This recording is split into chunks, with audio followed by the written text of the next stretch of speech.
Salut les devins, c'est Saikyo. Voici ma review de l'épisode numéro 136 de l'anime Boruto, épisode qui clore l'arc vers le passé de Konoha, l'arc Urashiki, vous l'appelez un petit peu comme vous voulez, de toute façon on verra bien si c'en est réellement fini de Urashiki ou non à ce jour, ou en tout cas c'est plutôt l'avenir qui va nous le prouver, ça c'est clair. Et ce fut pour moi, je ne sais pas pour vous, vous allez me le dire directement dans le commentaire, mais pour moi ce fut un épisode très fort en émotion, un épisode qui clairement m'a touché, mais je me dois de le dire qu'il aurait pu faire beaucoup plus fort. Je suis quand même très content de la conclusion de l'arc, je la trouve très correcte, on va dire ça. Je peux pas vous dire non plus qu'elle était excellente ou parfaite, parce que j'ai trouvé que émotionnellement c'était très bon, donc c'est un petit peu en dessous de l'excellent, mais ça reste très bon comme son nom l'indique. Et après le reste de l'épisode, c'était correct. Tout ce qui sortait du cadre émotionnel, c'était... Donc voilà, vous savez un petit peu comment j'ai vécu l'épisode, et déjà, dès le début, il y a la confirmation de ce que je vous disais la semaine dernière. On nous a, entre guillemets, hypé sur le cas Shikamaru et le reste des jeunes de Konoha de l'époque, pour rien, on est bien d'accord. La semaine dernière, je soulevais ce problème-là, je me demandais à quoi ils allaient servir, pourquoi ils viendraient, mis à part si ce n'est pour clôturer parce qu'ils ont été intégrés au préalable dans l'arc, il fallait forcément les revoir pour en terminer avec eux, mais à part ça, il n'y a eu aucune action.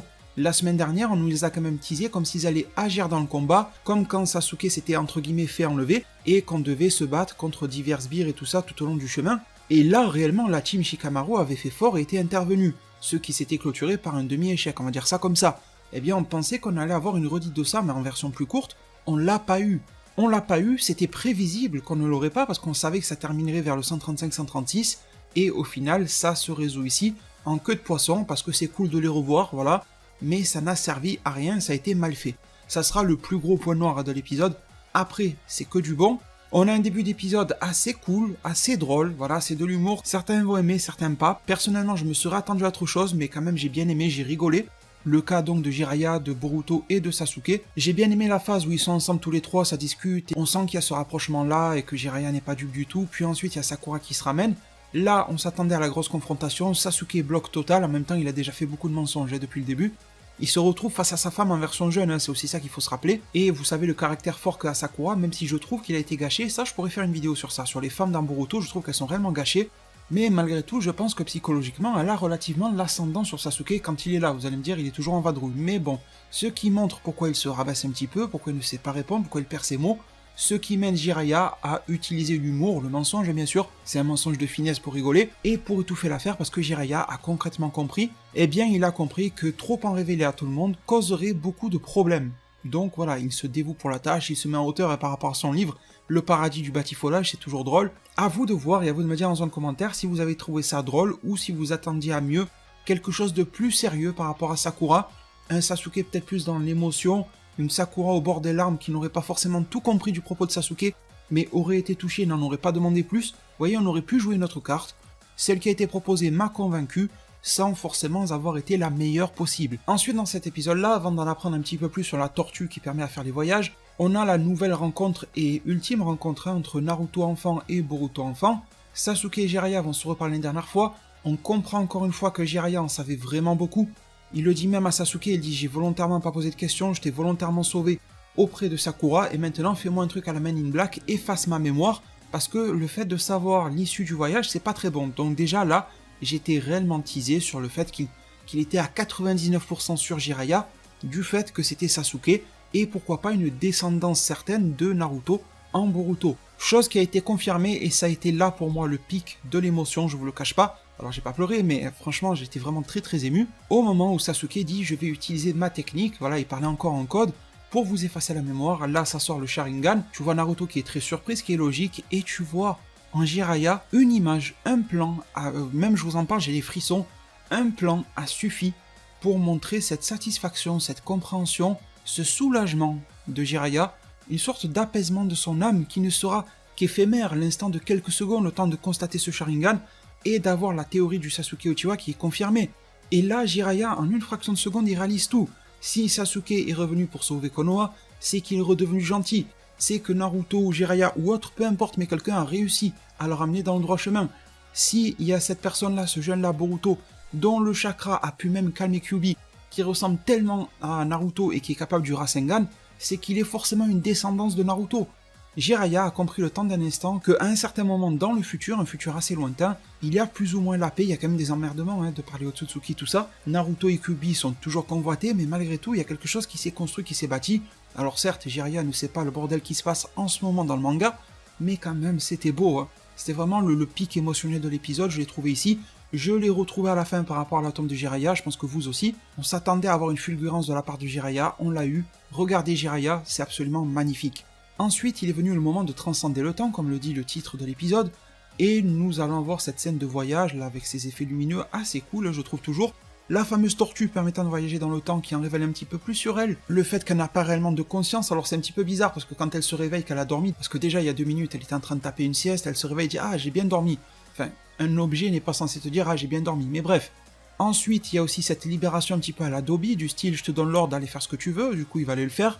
Mais je me dis que ça, associé au fait qu'il a absorbé le chakra de Kyuubi et donc il a rempli ses réserves à fond, donc il est capable, l'objet, de voyager dans le temps à nouveau, c'est quelque chose qui risque d'être un point d'ancrage pour le retour, malheureusement j'ai envie de dire, de Urashiki. Retour qui pourrait se justifier par 2 choses. La première, c'est qu'il n'y a eu aucune incidence par rapport au Sokama. On n'est pas sûr que tous les Otsutsuki, tout ça, en sont capables, mais ça a quand même choqué pas mal de monde qu'il n'y ait pas d'interaction de ce type-là, comme ça pouvait être le cas avec Momoshiki à l'époque. Deuxième chose, c'est l'allégeance qu'a toujours porté cet objet-là à Urashiki, même s'il s'est retrouvé entre les pattes de Sasuke et Boruto, il a toujours dit Urashiki-sama, et du coup, si Urashiki a pu s'en sortir du Rasengan Genki-dama là qu'ils ont fait, eh bien cet objet tortue qui est toujours à même de voyager dans le temps, si jamais elle est rappelée par un moyen ou un autre par Urashiki, il y a moyen que cet objet-là, cette tortue, le ramène dans le monde de Konoha que l'on connaît. Urashiki va refaire la merde, on va repartir sur des fillers ou je ne sais quoi. En tout cas, personnellement, j'y vois une porte scénaristique qui reste entrouverte si jamais retour il y a. Ça me fait un petit peu penser, mais là ça se voyait, c'était clair, quand Orochimaru a été scellé par l'épée de Itachi et tout ça, et qu'à la fin on a vu le petit serpent blanc, bon voilà, c'était quand même un élément pour nous le montrer. Il y en a beaucoup à l'époque. Moi je faisais partie de la théorie Orochimaru va revenir, parce que je kiffais beaucoup Orochimaru, et les éléments nous le prouvaient.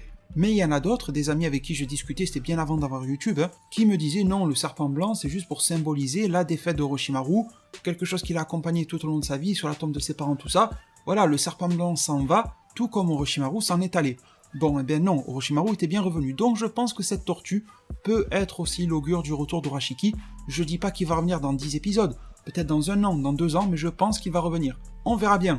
Troisième et dernière partie de l'épisode que j'ai beaucoup appréciée. Bon, elle était un peu rapide, forcément en un épisode placé tout ça c'est compliqué. Mais dernière partie intéressante, alors avec, déjà ils reviennent à peu près au même moment que là où ils sont partis, donc c'est un petit peu comme Retour vers le futur, il y a Konohamaru qui peut pas tout comprendre, mais j'ai bien aimé que ça se fasse pas dans le secret, juste ça me gonfle des fois les secrets, vous voyez ce que je veux dire, c'est bien d'en faire, mais au bout d'un moment, c'est pas que pour Naruto, c'est partout pareil, sauf Dragon Ball, c'est un peu dans tous les animés, les mangas, les films et séries, il y a toujours 25 millions de secrets, je dis pas ça à lui, parce que sinon il va le dire à lui, parce que lui il va le savoir, le cousin du coiffeur il va le dire au plombier, et bon, on s'en sort pas. Donc là, l'histoire, elle est simple, elle est claire, tout le monde est au courant de la mission, ils sont allés dans le passé, c'était Naruto qui l'avait commandité. Ils reviennent, ils en font état et explication au plus grand nombre de personnages. Sasuke s'explique avec Naruto, il lui dit tu es toujours le même crétin qu'à l'époque là, en utilisant le même mot que je ne saurais pas prononcer en japonais pour le qualifier de crétin, c'est le même précisément que celui qu'il utilisait quand il était petit et qu'il utilise toujours quand il est grand, Sasuke. Sasuke qui se rend compte du monde sur lequel il n'avait pas porté les yeux, c'est une très belle morale aussi. On a Naruto donc qui dit ne pas se rappeler de cette confrontation avec Boruto jeune, avec Sasuke adulte. Les autres au village se rappellent que très brièvement d'avoir rencontré quelqu'un, mais franchement ça leur a échappé. Donc la porte là aussi est ouverte. Est-ce que cet arc-là pourrait avoir une implication sur le canon de l'œuvre Boruto en animé, en manga? C'est assez flou, nous verrons ce que nous dit l'avenir aussi. Après tout, s'ils ont gardé une petite marque de ça dans leurs esprits, ça peut affecter pourquoi pas quelque chose plus tard, mais j'ai envie de dire que là c'est pas comme Urashiki. Là, vraiment, s'ils veulent fermer la porte, ils le peuvent, vu que Sasuke a très bien fait son travail de flashouiller un petit peu tout le monde avec son Sharingan. Bien évidemment, le relationnel Sakura, Hinata avec leur mari et enfant était très bref, mais il était au top. Tout ça pour conclure sur la meilleure des conclusions possibles de cet épisode-là, je trouve, c'est Naruto qui rend visite à son maître, Jiraiya Sensei, Hero Sennin, Boruto a l'intuition d'aller là-bas pour lui retrouver. Et là, je pense que c'était la deuxième poussée d'émotion. Je pense que pour les plus sensibles d'entre nous, si vous n'avez pas versé une larme lors du soulagement de Jiraiya à l'époque, peut-être que là, la fameuse larme est sortie. Parce que là, on a quand même le rassemblement de Naruto qui va voir son sensei qui est décédé avec la tombe. D'ailleurs, chose un petit peu bizarre, je croyais qu'on n'avait pas retrouvé son corps à Jiraiya. Donc, est-ce que la tombe est juste symbolique pour l'honorer, ou est-ce que réellement, sous ces terres-là, repose Jiraiya. Est-ce que ça peut être dit dans un guidebook, ce genre d'informations? C'est possible, vous me direz aussi en zone commentaire. On y ramène Boruto qui vient de rencontrer Jiraiya, qui vient de rencontrer Naruto jeune, avec le cadeau de Naruto jeune pour les ramen, on pouvait s'en douter que ça serait ça. Et au final, Boruto qui détestait quasiment les ramen, mais qui a appris à les aimer avec son père, un peu adulte déjà dans certains épisodes auparavant, puis avec son père jeune dans le retour vers le passé, et qui nous a aussi montré qu'il adorait les burgers et la nourriture entre guillemets plus moderne, finalement va prendre le temps de s'asseoir auprès de cette forêt, là où repose entre guillemets Jiraiya Sensei, et ils vont sortir leur pot de ramen et le manger ensemble. Alors Boruto va faire un petit peu chier par rapport à la mayonnaise, mais voilà, c'est pour montrer que les gens évoluent mais ne changent pas non plus de A à Z. Et heureusement, Boruto reste Boruto. À la suite de cet arc-là, il n'est pas un Naruto bis, même s'il réalise le fait que son père était martyrisé par Kurama et tout ça. Bon, voilà, il y a quand même une part de Boruto qui reste en Boruto, elle reste même prédominante. Mais celle-ci a été un petit peu remodelée, refaçonnée, grâce à l'expérience qu'il vient de vivre. J'ai trouvé ça magnifique avec le plan final qui sera encore une fois accordé à Jiraiya. On voit sa tombe et finalement un pot de ramen lui a également été accordé. En tout cas, Boruto et Naruto se sont quand même chargés d'honorer sa mémoire et la promesse en lui remettant cet objet assez symbolique pour Naruto. Vraiment, beaucoup de belles choses. Malheureusement, la prévue du prochain n'a pas l'air si intéressante que ça, hein. Je vous renvoie vers ma vidéo de spoiler si jamais vous voulez en savoir plus. De quoi seront faits les épisodes jusqu'à la fin 2019, voire début 2020, je vous en parle dans une vidéo. N'hésitez pas à aller la consulter si vous en êtes curieux. Si cette vidéo du jour vous a plu, si l'émotion était au maximum, n'hésitez pas à mettre un pouce bleu pour le référencement. Ça a l'air anodin, hein, le like, le pouce bleu, mais c'est vraiment extrêmement important, surtout quand on fait d'autres trucs que son secteur d'activité principal sur YouTube, c'est encore plus compliqué. Merci à tous ceux qui m'aideront. Ma page Utip, vous connaissez, elle s'affiche à l'écran et elle est en description. Merci du fond du cœur, prenez tous extrêmement bien soin de votre futur, et à plus pour de prochains arts divinatoires.